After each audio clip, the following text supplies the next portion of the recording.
Boa noite, você que está nos acompanhando aqui na igreja de Interlagos. Nós vamos dar continuidade àqueles estudos que nós começamos a fazer a respeito do Senhor Jesus Cristo, certo? E se você, porventura, chegou aqui através do YouTube ou das redes sociais, queria que você soubesse que nós somos uma igreja. Nos reunimos, por enquanto, apenas de modo remoto. Nós não temos ainda um local por causa da pandemia, mas tão logo a pandemia se resolva, aí nós vamos ter o nosso lugar de novo. Meu nome é Hélio e eu sou pastor desta igreja. Hoje nós vamos dar continuidade aos estudos que nós estamos fazendo a respeito do Senhor Jesus Cristo. Queria que você fechasse seus olhos um minutinho para que a gente pudesse fazer uma breve oração e podemos começar a fazer esse estudo. Senhor Jesus, nós te agradecemos por esta noite, pedimos, Pai, a tua bênção, pedimos, Senhor, o teu cuidar em nossas vidas e que, Senhor, o Senhor possa falar aos nossos corações nesta noite, ensinar as nossas vidas, porque sabemos que o mundo jaz no maligno, mas o Senhor venceu a morte e nos deu a vida eterna. E nós te louvamos e te agradecemos por isso. Em nome de Jesus. Amém. Muito bem. Eu tenho falado aqui, deixa eu só dar um ajustezinho melhor aqui. Acho que tá bom. Eu tenho falado aqui, nesses estudos de terça-feira, a respeito do Senhor Jesus. Justamente porque nós vivemos uma época em que temos a impressão que Jesus está para voltar muito em breve, por causa dos sinais que nós temos visto. Principalmente essa pandemia, ela é um sinal do retorno de Jesus. Nós estamos vendo coisas acontecendo que está na Bíblia e foi devidamente profetizado, não no sentido de adivinhação do futuro, mas para que a gente se preparasse. A profecia é uma advertência que Deus dá à igreja, para que a gente se prepare. Então é assim que nós estamos fazendo.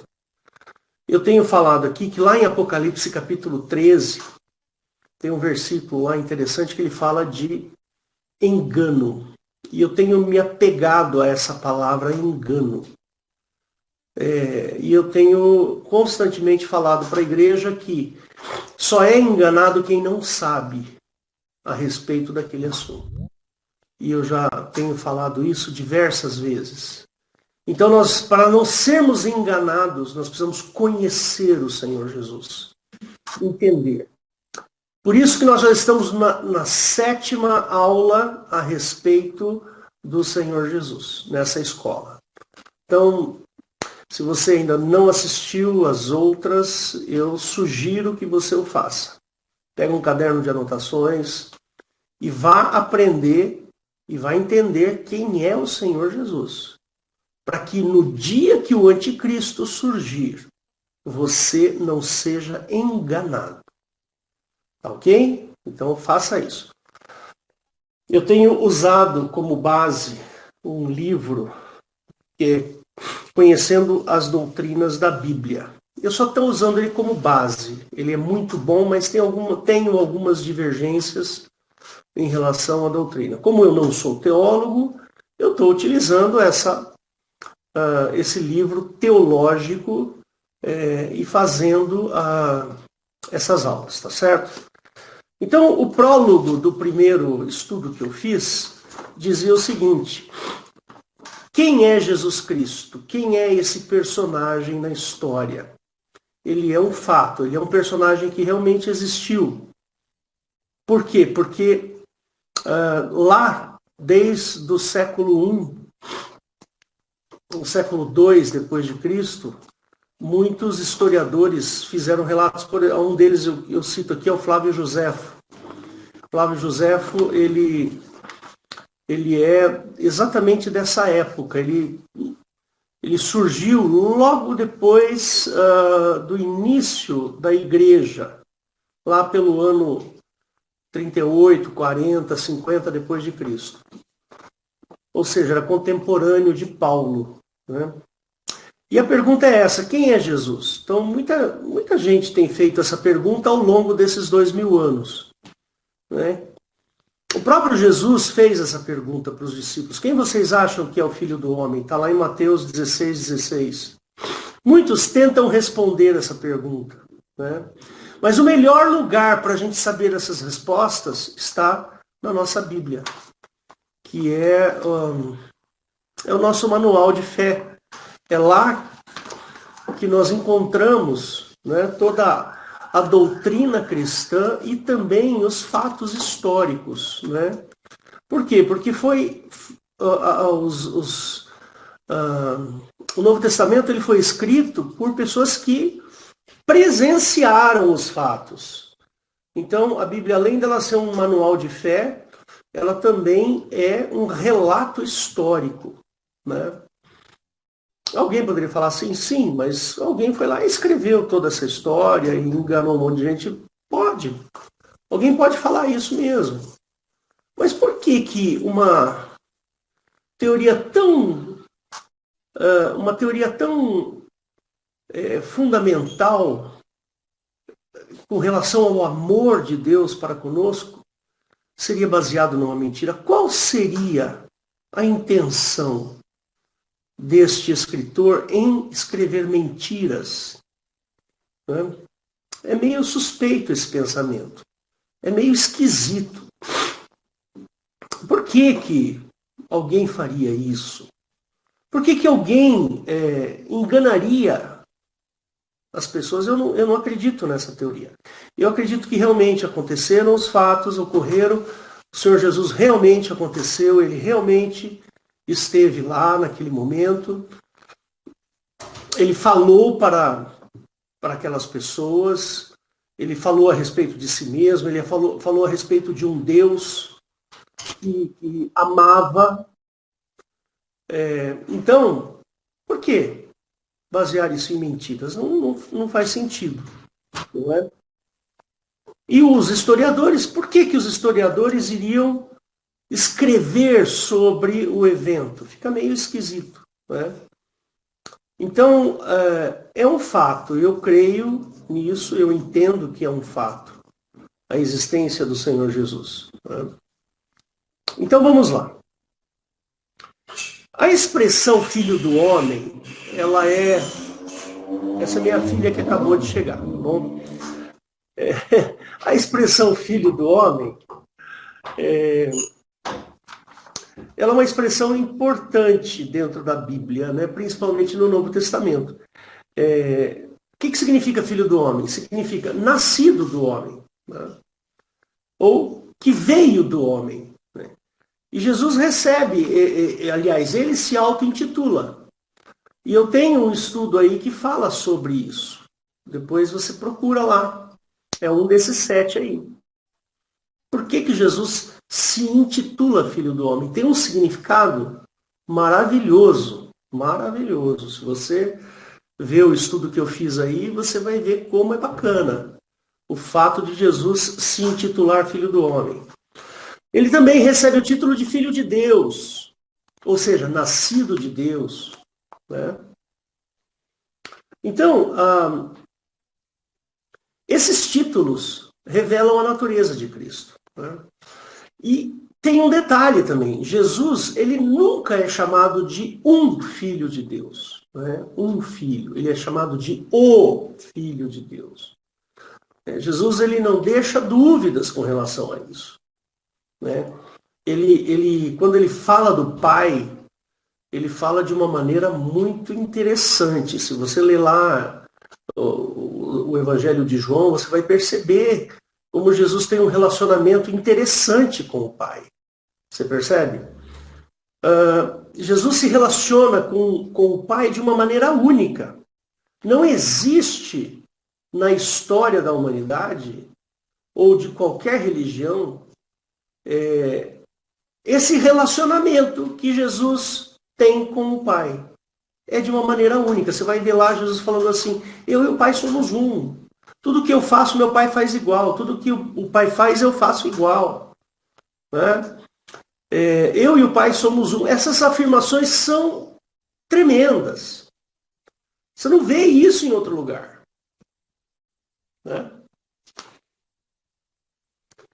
Esse relacionamento de Jesus com o Pai é realmente marcante. Agora nós vamos fazer, esse é o último estudo, né, que eu pretendo fazer sobre esse assunto. E nós vamos falar sobre um pouquinho a obra de Jesus. Né? A obra ela é muito interessante, ela é muito...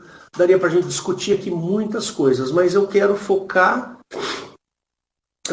em 3 coisinhas importantes aqui. Sobre a obra de Cristo. A morte, a ressurreição e a ascensão de Cristo. Né? Então eu vou falar um pouquinho. Eu já preguei sobre corpo, alma e espírito, morte e tudo mais. Então eu não pretendo aqui repetir aqueles assuntos lá. Eu quero fazer um outro tipo de abordagem que você vai me entender daqui a pouco. Tá bom? Se você quiser saber um pouco mais sobre corpo, alma e espírito, sobre a morte, eu tenho aí em algum lugar um estudo, aí no YouTube você vai encontrar algum estudo meu que fala sobre corpo, alma e espírito e ressurreição. Então, vamos falar um pouquinho da morte. Esse evento da morte de Jesus, né, quando Jesus ele é pregado na cruz, que é uma morte por tortura. Né? O Senhor Jesus foi torturado. Não é simplesmente uma morte digna, é uma morte indigna. Tudo bem que nenhuma morte é algo assim legal, né? Mas, por exemplo, uma pessoa que está à beira da morte num hospital, ela está lá sendo tratada, ela está sendo cuidado, está tendo os paliativos, a pessoa está com a dignidade lá, naquele momento. Se ela sente dor, o médico corre lá, aplica um remédio. Percebe? Então a gente costuma dizer que esse tipo de morte é uma morte digna, tem dignidade nessa morte. Percebe? Imagina uma pessoa bem de idade, um senhor de, sei lá, 80 anos, que está lá perdendo as suas faculdades, perdendo... Eu lembro do meu sogro, ele foi muito bem tratado nos momentos finais. Ele estava ali no hospital, estava bem tratado. Ele estava, assim, tranquilo, porque ele sabia que ia para o Pai. Né? Eu lembro disso. Eu fui uma das últimas pessoas, se não for a última pessoa que conversou com meu sogro, fui eu.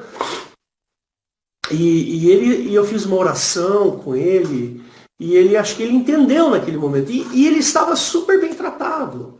Sabe, um senhor que estava já com problemas gravíssimos na sua saúde, já tinha alguma idade, né, uma certa idade, então houve dignidade naquela morte. Ele não morreu em qualquer lugar, de qualquer maneira. A morte do Senhor Jesus foi indigna. Jesus foi exposto publicamente. Ele sofreu, bateram, cuspiram, ele perdeu a dignidade ali. Muita gente vê figuras, né, de Jesus Cristo com lencinho nas suas vergonhas lá. Ele com certeza estava totalmente exposto, inclusive sem roupa, nu. O que era, para o judeu, uma vergonha incomensurável. Percebe? Um sujeito morrer exposto daquele jeito. A morte de cruz foi uma morte horrorosa. Uma coisa assim com crueldade extrema. A pessoa ali, quando ela fica com os braços muito tempo abertos, ela perde a capacidade de respiração.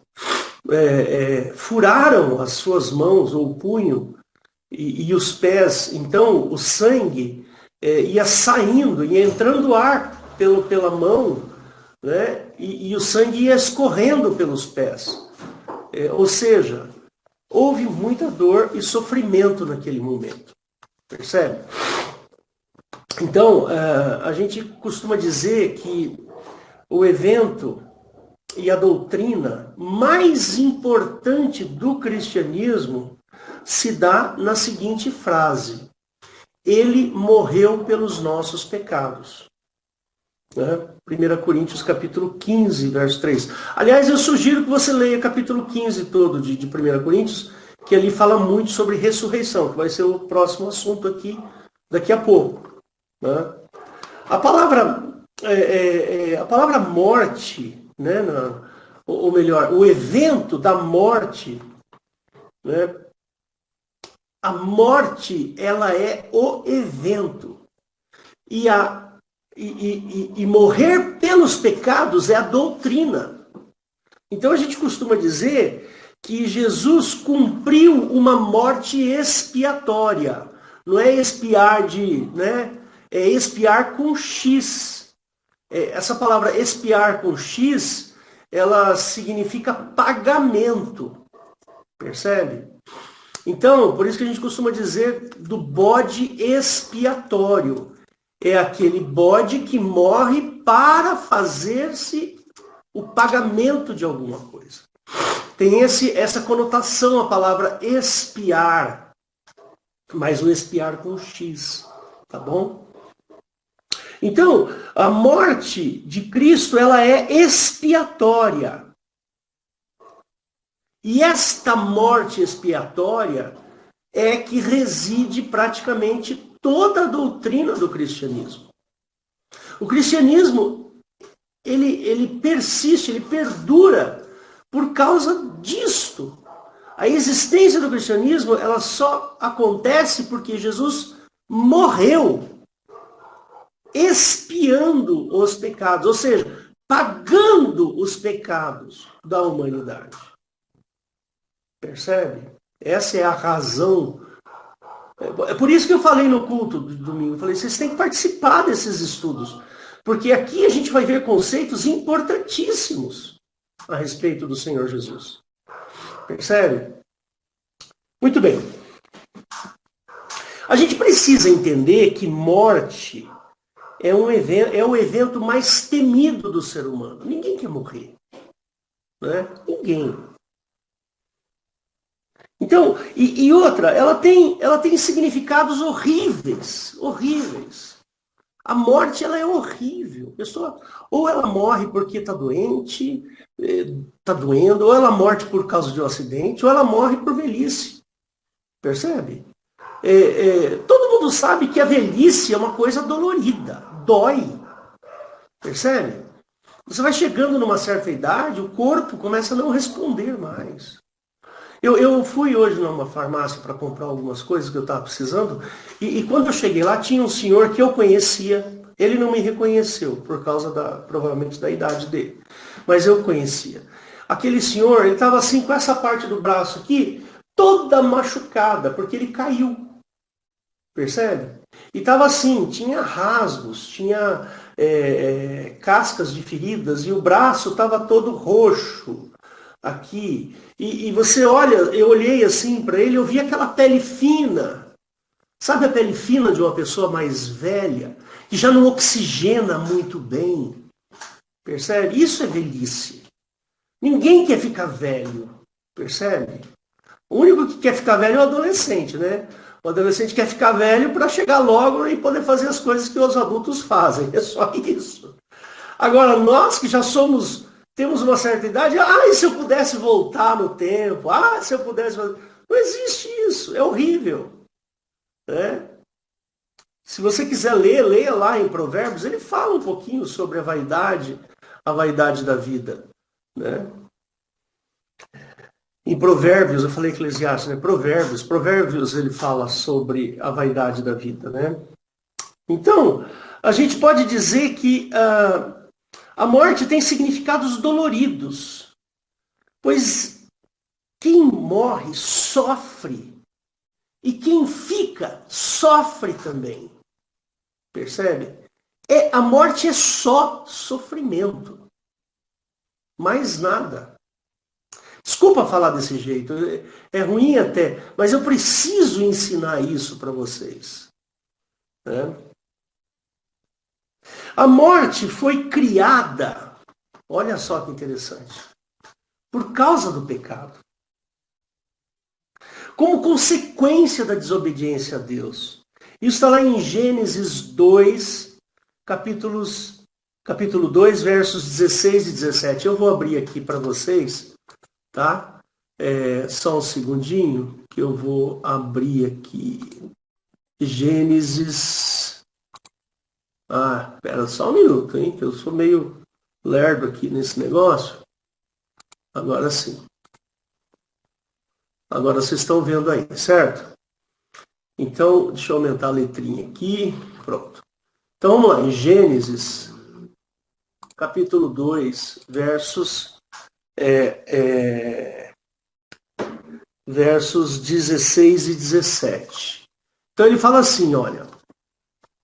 E ordenou Jeová, Deus, ao homem, dizendo, de toda árvore do jardim comerás livremente. Mas da árvore do conhecimento do bem e do mal, dela não comerás. Porque no dia em que dela comeres, certamente morrerás. Então, a morte, ela só existe por causa da desobediência. Se não houver a desobediência, a morte não ocorreria. Percebe? O homem estava no meio do jardim. Espera só um minuto que eu vou voltar aqui. Aqui, pronto. Se não houvesse desobediência, a morte não teria sido criada, né? E a morte ali, ela tem uma conotação de coisa muito ruim, né? Muito ruim. A gente vai ver mais alguma coisa daqui a pouco. Lá em Romanos 5, 23 e 6, 23, tá?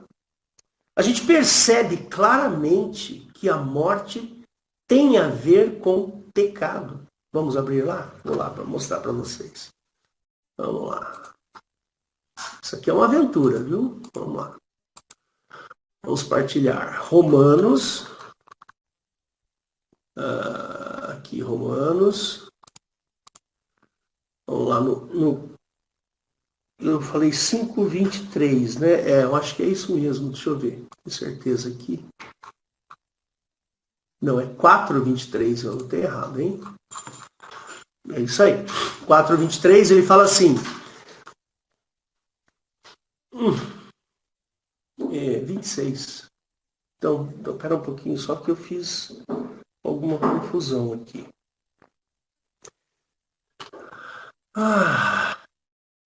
Tá vendo que a idade é um problema, né?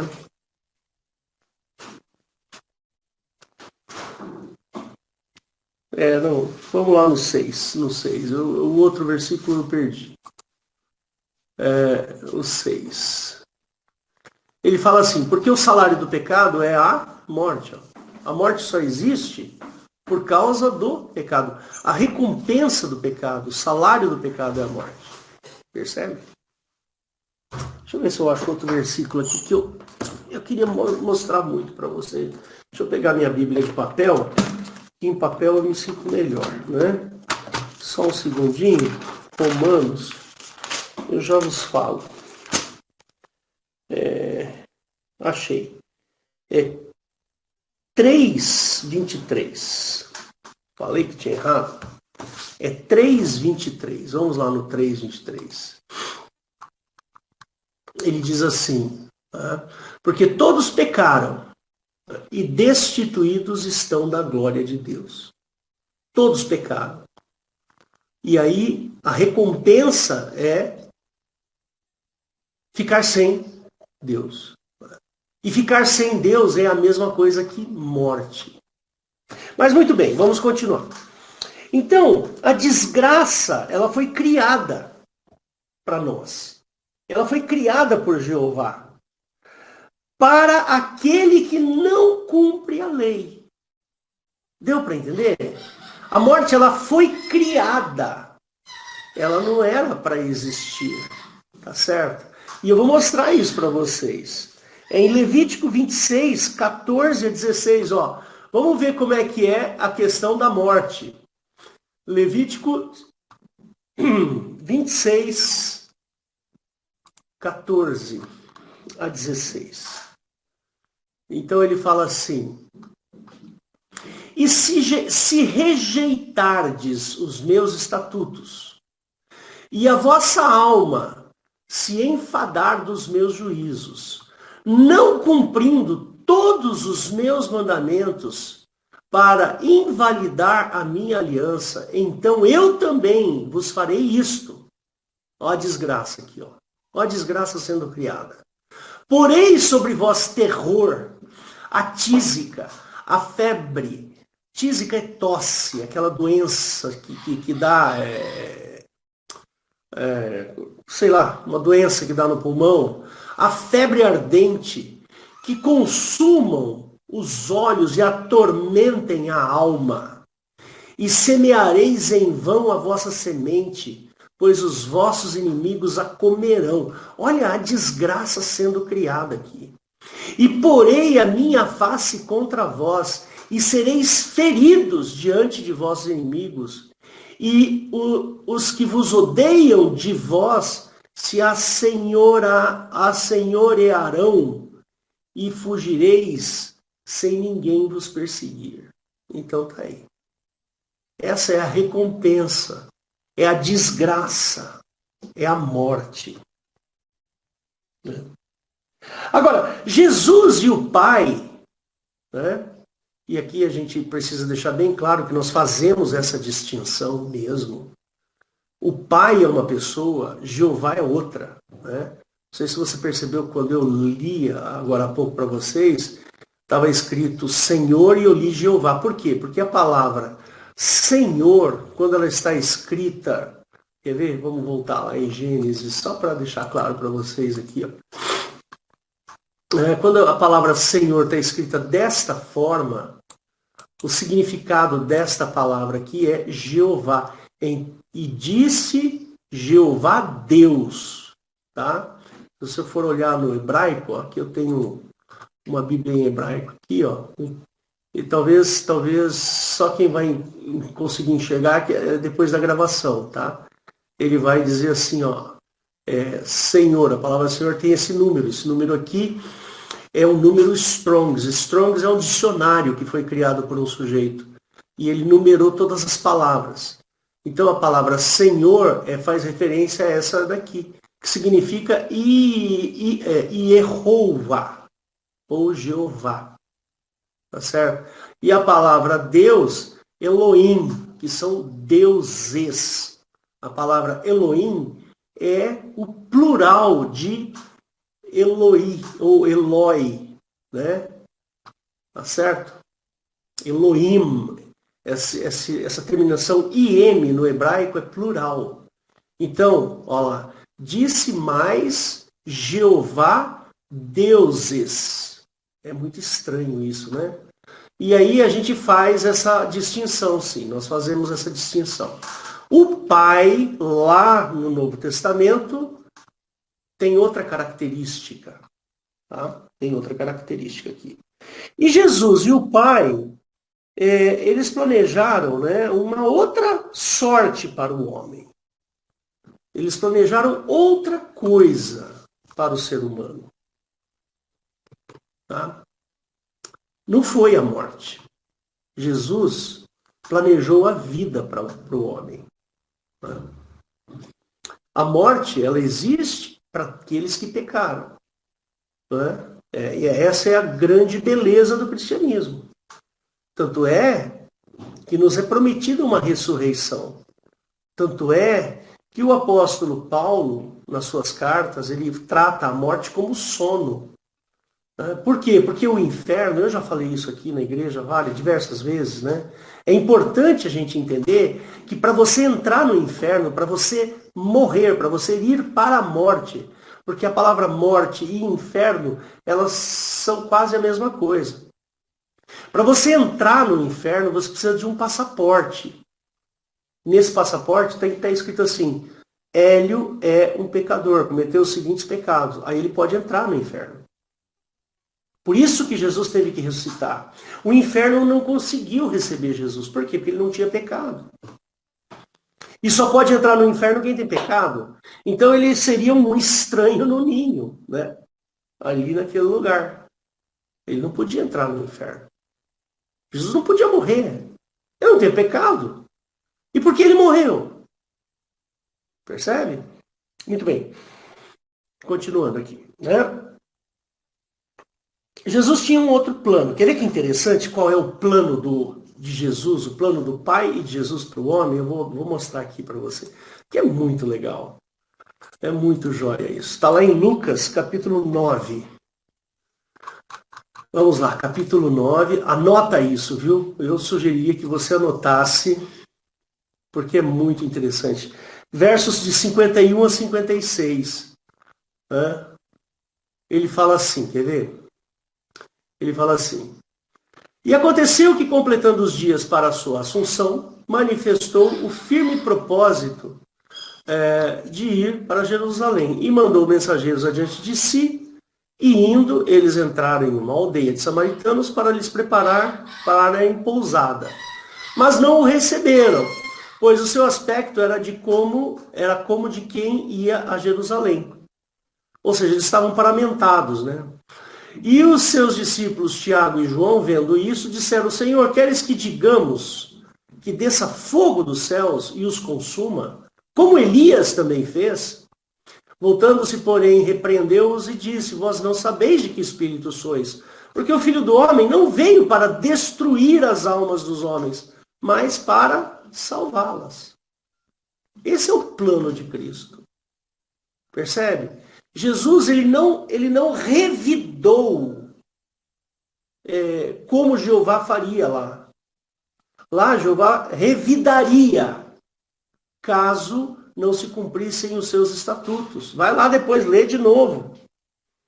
Levíticos 26, 14 a 16. Jesus não Jesus não toma essa mesma atitude de revidar pelo fato de não ter sido recebido. E ainda dá uma lição para os seus discípulos. Olha, Jesus, ele não veio para destruir nada, não. O Filho do Homem não veio para destruir nada. Vocês estão enganados. Eu não sou Jeová. Eu não estou aqui para destruir, eu estou aqui para salvar. Era isso que Jesus estava falando. Agora vem um ponto bastante interessante. Talvez eu não consiga, tá, irmãos, falar tudo o que eu preciso falar hoje. A gente estende para a próxima semana. Mas uma coisa que é muito interessante, que as pessoas normalmente não entendem, né? Elas não entendem algumas coisas. Quando a gente usa o termo paz, né? A palavra paz, quando eu digo assim, o Brasil está em paz, né? Então, a palavra paz, normalmente, ela está associada ao cumprimento de determinadas regras. Percebe? Se você cumpre determinadas regras, você fica em paz. Se você não as cumpre, se você cai à margem da legalidade, a sua vida vai ser um inferno, vai ser uma desgraça.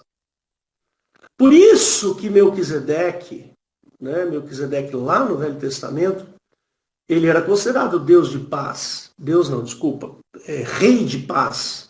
Né?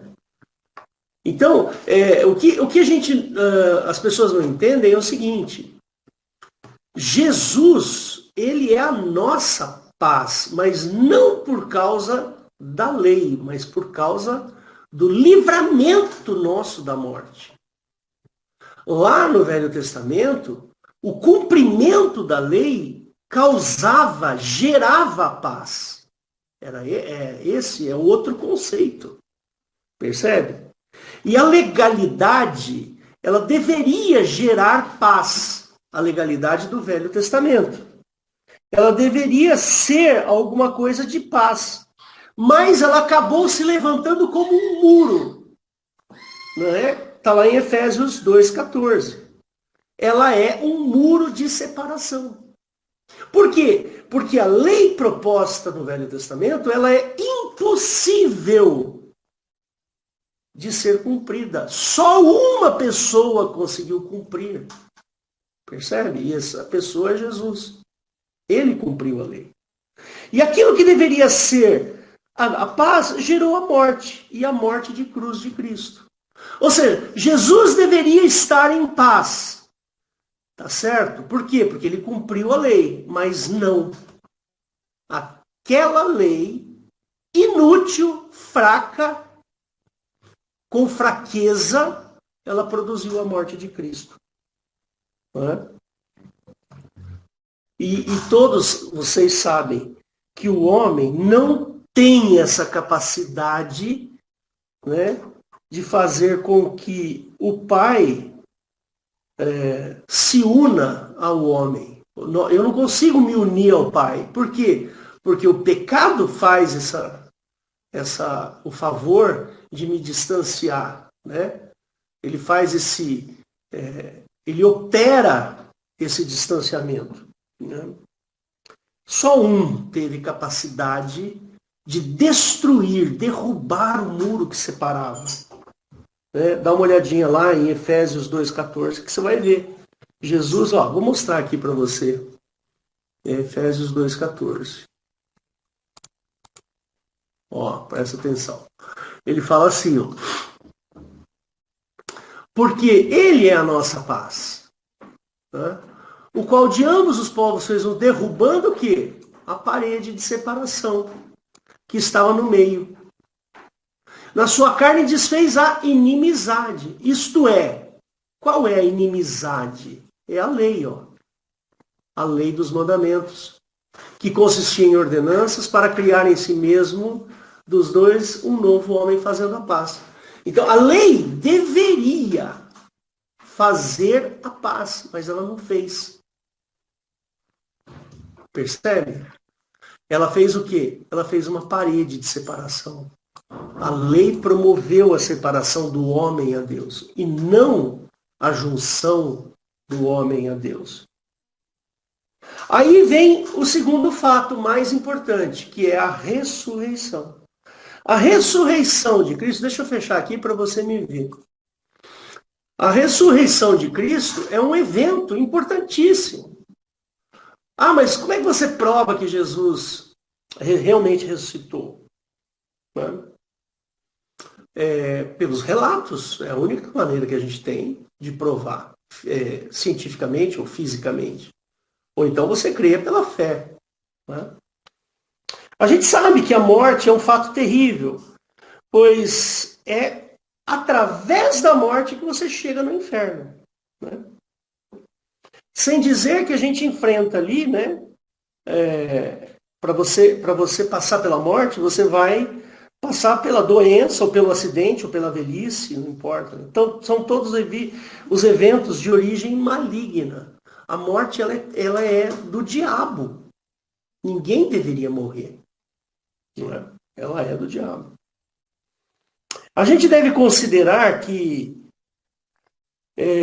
não passar pela morte é algo impossível. Não é? Não é impossível? Alguém consegue? Existe aí o elixir da juventude? Né? Não existe o elixir da juventude.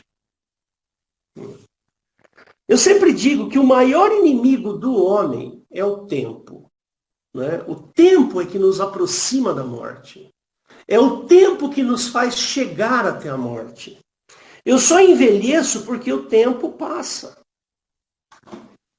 Eu só adoeço porque eu envelheço. E o tempo passa e eu fico velho, eu fico doente, e assim vai. Uma vez que a morte é um lugar para o pecador, então Jesus não podia permanecer na morte. Por isso que ele ressuscitou. Ele não tinha pecado. É isso que você precisa entender bem. Né? Jesus não tinha pecado. Quem atesta isso? A própria Bíblia. Os próprios apóstolos atestavam isso. E outra, se Jesus tivesse pecado, ele não conseguiria fazer o que ele fez. Percebe? A morte de cruz para a salvação do homem exigia que este Salvador, este sujeito, não tivesse pecado, justamente para invalidar a lei.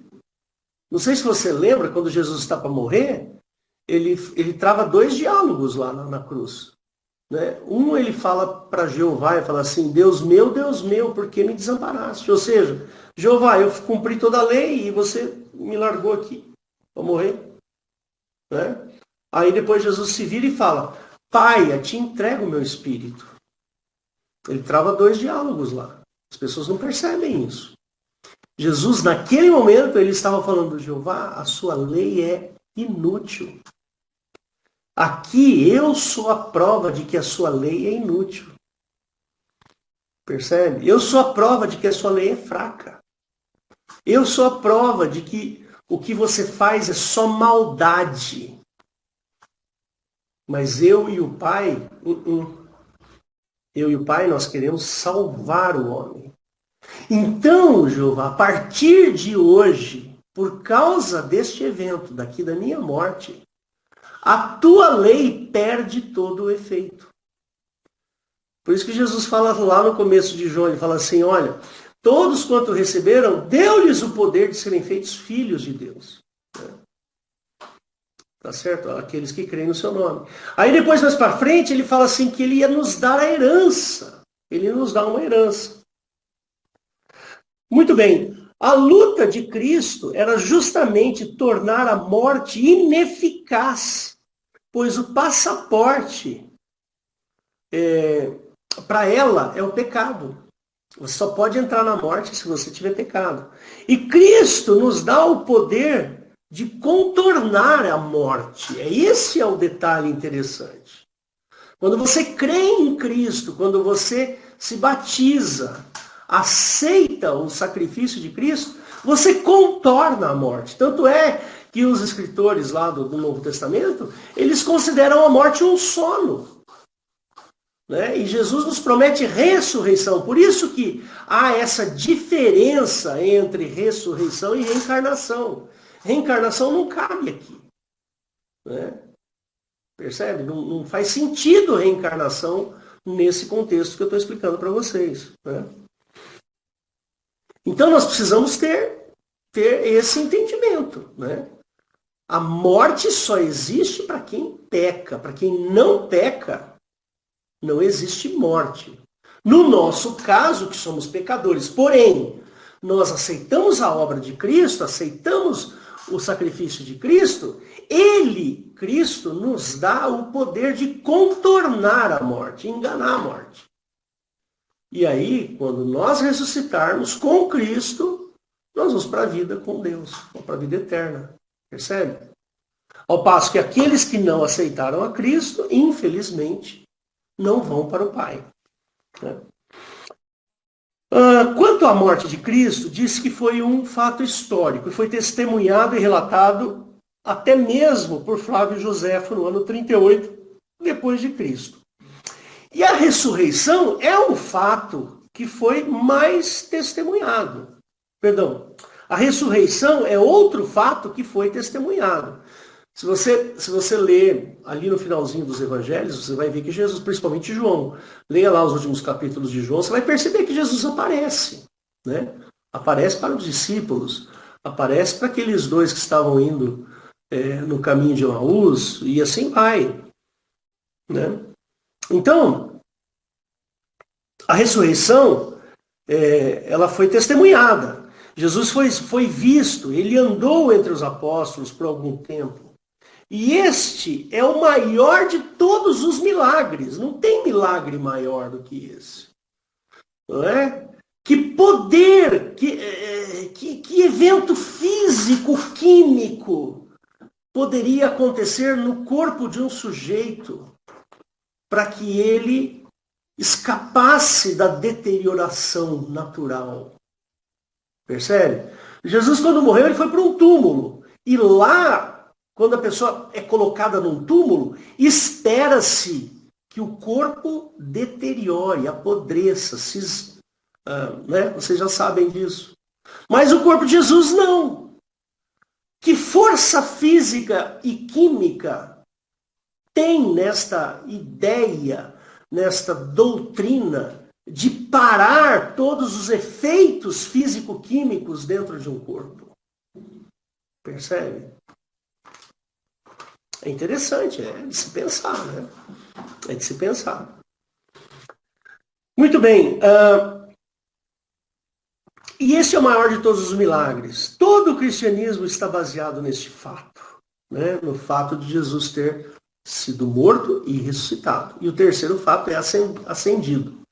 Né? Está em 1 Coríntios 15, 20. Depois você leia o capítulo todo de 1 Coríntios 15, tá? É muito legal. Leia com cuidado, pegue 2 traduções ou 3 traduções e vá lendo, interpretando, entendendo cada verso. É um exercício importante para o cristão. Fazer esse estudo do capítulo 15 para te dar um entendimento mais robusto sobre a ressurreição. Né? Tá certo? Os judeus, né, até tentaram destruir. Não, peraí, eu tinha que falar uma coisa antes. Isso. Como pode ser explicada a ressurreição de alguém? Como? É essa história que eu falei para vocês. Como é que a gente poderia ter reações físico-químicas que livrasse o corpo de uma pessoa de deterioração? Né? É estranho isso. Né? Como refutar o testemunho daqueles que andaram com Jesus depois da ressurreição? Como? Não dá. Os judeus até tentaram fazer isso, mas não existia um corpo morto de Cristo para ser apresentado. E falar assim, olha aqui, ó, o Cristo que vocês falaram que ressuscitou, está aqui o corpo dele, ó. Está aqui, ó. Dá uma olhada. Eles não conseguiram achar o corpo de Cristo. Né? Mas o corpo vivo, esse sim foi encontrado. Né? Os apóstolos viram o corpo vivo do Cristo crucificado, que tinha sido morto há poucas horas antes. Né? Sei lá, 24, 30 horas antes. Então, os judeus tentaram, mas não conseguiram. Mas o corpo vivo foi encontrado. E o povo viu esse corpo. O povo viu a pessoa de Jesus. Viva. Ele não estava morto mais. Num período de aproximadamente 2000 anos, muitos tentaram abafar o cristianismo.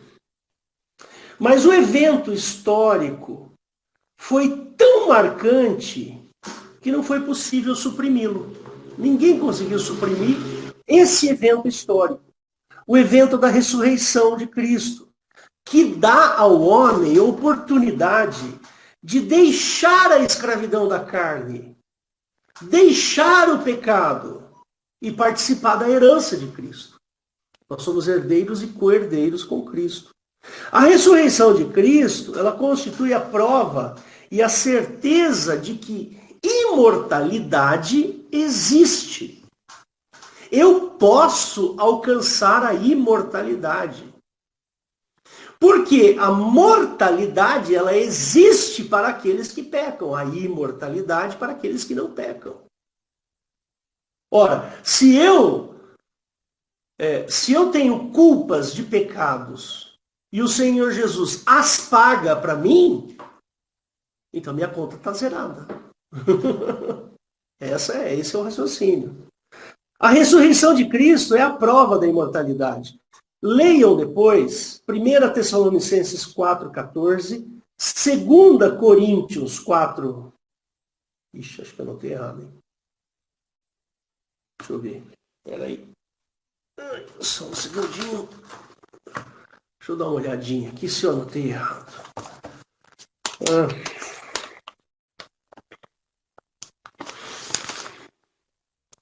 Só mais um segundo.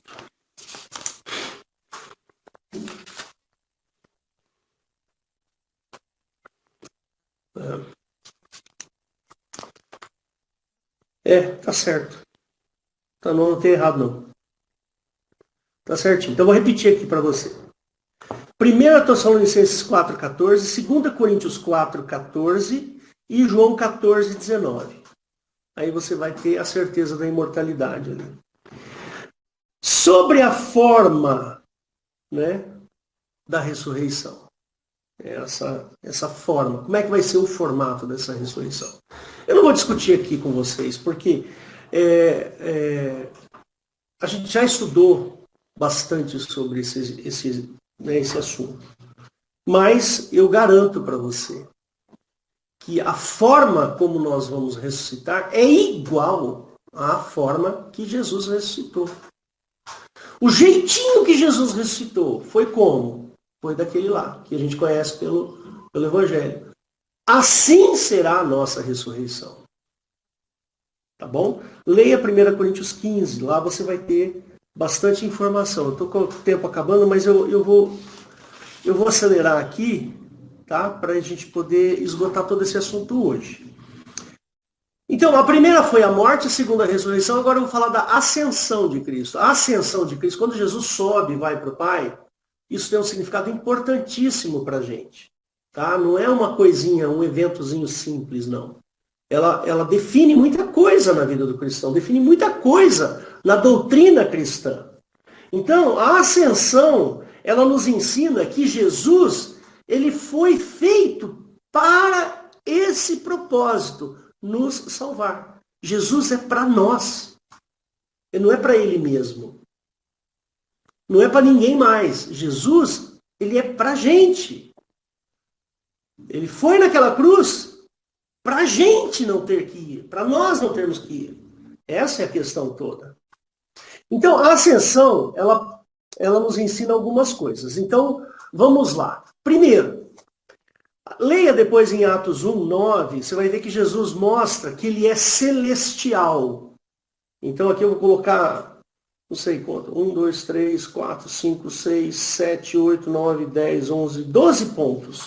Então, o primeiro deles é, Jesus é celestial. E pelo fato de Jesus ser celestial, está em Atos 1, 9, ele subiu e foi recebido pelo Pai. Né? E isso está em 1 Timóteo 3,16. Anota aí, ok? E Jesus nos envia também, né? A ascensão de Cristo provoca a descida do Espírito Santo. Eu vou para o Pai, mas não vos deixarei órfãos. Vos darei outro Consolador, que ficará convosco. Né? Que ficará convosco. Esse é o segundo ponto. Pelo fato dele subir, o Espírito Santo vem, desce. Terceiro, ele recebe todo o poder que outrora estava nas mãos de outro. Em Mateus 28, 18. Né? É-me dado todo o poder no céu e na terra. Antes ele não tinha esse poder. Percebe? O poder saiu das mãos de alguém e foi para as mãos de Cristo. Por causa da morte e da ressurreição. E o fato dele subir, ele sobe porque ele tem todo o poder. Jesus Cristo, ele é feito soberano na ascensão. Olha que interessante. Quando ele sobe e o Espírito Santo desce, ele se torna o cabeça de todo homem. Isso está em 1 Coríntios 11, verso 3. É interessante, né? Outro ponto. Ele é soberano porque ele é a cabeça de todo o poder e autoridade. Então ele é do homem e ele é também poder, ele está acima de todo o poder e autoridade. Isso está em 1 Coríntios, perdão, falei errado, é Colossenses 2, verso 10. Colossenses 2, verso 10. Jesus, né, outro ponto, ele é soberano, pois ele é autoridade no mundo invisível e no mundo dos homens. Não é? Ele passa a ser uma autoridade. Só que o reino dele não é daqui. Percebe? Ele só reina aqui na terra para a sua igreja. Jesus só reina na terra para a igreja. Mas ele tem toda a autoridade? Em todos os lugares da terra tem. Mas ele exerce? Não. Só exerce a autoridade dele na igreja. Então você vai ver essas informações que eu acabei de te falar em 1 Pedro 3, 22, em Romanos 14, 9. Então 1 Pedro 3, 22, Romanos 14, 9. Filipenses 2, 10 e 11. Filipenses 2, 10 e 11. Mais um ponto. Ele é soberano porque Deus o colocou sobre todas as coisas e é a cabeça da igreja, como eu falei para vocês. Isso está em Efésios 1, verso 22. Já estou acabando, fica tranquilo aí que mais uns 3 minutinhos eu termino, tá? Outro ponto interessante é que ele, o Senhor Jesus, a ascensão de Jesus até o céu, torna Jesus preparador do caminho para a gente chegar lá. Então o Senhor Jesus, quando ele sobe e vai para o Pai, ele termina de fazer o caminho. Olha, quando eu morrer e ressuscitar, eu vou para o Pai. E quando vocês morrerem e ressuscitarem, vocês vão para o mesmo caminho que eu. Não é legal? Muito bom. Isso está em João capítulo 12, 26. Anota aí. E Lucas 1,76. É um capítulo bem longo mesmo, tá? Ele vai preparar o nosso caminho. Jesus prepara o caminho. Outra coisa, o fato dele ascender, né? Ascender de ascensão, né? De ascender, de ligar o pavio, né? De apertar o botão, não. Ascender é de subir, né? Quando ele ascende, ele nos faz assentar em lugares celestiais. Olha que legal. É o que está lá em Efésios 2,6. É muito bom isso, né? É muito bom. Ele faz com que essa, vamos dizer, essa figura de linguagem seja uma realidade. Hoje nós estamos assentados em lugares celestiais, ou seja, nós estamos numa posição de destaque espiritual. É isso que ele está dizendo. Não é uma figura de linguagem, estou assentado em lugares... Não, ele está dizendo assim, olha, eu morri, ressuscitei, eu estou dando para você a minha herança. Ou seja, o que você tem de herança é a mesma que eu tenho. Então, ele nos faz assentar em lugares celestiais, ou seja, ele nos coloca numa posição de destaque. É isso que ele está falando, espiritualmente falando, né? Isso está em Efésios 2,6, né? Ele é o precursor, ele se torna precursor. Isso está em Hebreus 6, 19 e 20. Tá certo? Anota aí, Hebreus 6, 19 e 20. Quando ele ascende, quando ele vai para o Pai, ele começa a conversar com o Pai, né? Cara a cara. Então, nesse momento, quando ele ascende, ele se torna o nosso intercessor. Percebe? Ele intercede por nós, junto com o Pai. Ou a mesma coisa, ele seria um mediador entre o Pai e o homem. Isso está em 1 Timóteo 2,5. Tá bom? E Romanos 8,34. Anota aí. E por último, irmãos, né, dessa ascensão, pelo fato dele interceder, ele vai lá e nos defende também. Percebe? Então ele se torna o nosso advogado. Jesus passa a ser o nosso advogado. Isso está em 1 João, capítulo 2, verso 1. Tá ok? Então, irmãos, vocês percebem como é importante a gente entender essa mecânica toda da obra de Cristo. A obra de Cristo, ela é perfeita. As engrenagens, elas se conectam. Tudo isso por nossa causa. Para que nós tivéssemos acesso ao Pai. Para que nós ficássemos longe da morte, do inferno. Percebe? Para que o tempo parasse de destruir a nossa vida. Tudo isso foi o que o Senhor Jesus fez por nós. Então eu termino aqui essa série com 7 estudos que eu fiz a respeito do Senhor Jesus e a sua obra. Se eu fosse você, eu estudaria um pouco mais. Gasta um tempo, vai ouvir, anota, escreve. Isso é importante, irmãos. Para você não ser pego de surpresa depois. Lá na frente, a hora que o diabo aparecer lá com carinha de Jesus Cristo, cuidado. Você pode ser enganado. Percebe? Vai chegar um momento que o diabo vai aparecer. E ele vai aparecer com cara, jeito e cheiro de Jesus. Mas não vai ser Jesus. E se você não conhece a Cristo, como é que você vai distinguir do que é certo e do que não é? De quem é Jesus e quem não é Jesus. Percebe? Então, meus irmãozinhos, eu sugiro, eu tenho todos esses estudos aqui, ó, em arquivo Word, se você quiser eu posso mandar para você, todos eles, com as ressalvas dos erros de português. Eu não sou muito bom em português, mas eu posso mandar para vocês todos os 7 estudos, tá? Então é isso, eu termino aqui então com essa preleção. Espero que vocês tenham gostado. Na próxima semana nós vamos continuar falando sobre o cristianismo, mas agora nós vamos passar para alguns outros assuntos, tá? Então eu encerro aqui. Eu não sei quem que está, Eliette, você está na linha aí? Se você puder assumir aí temporariamente, enquanto eu termino a gravação. Se puder fazer uma oração também, eu agradeço. Tá bom.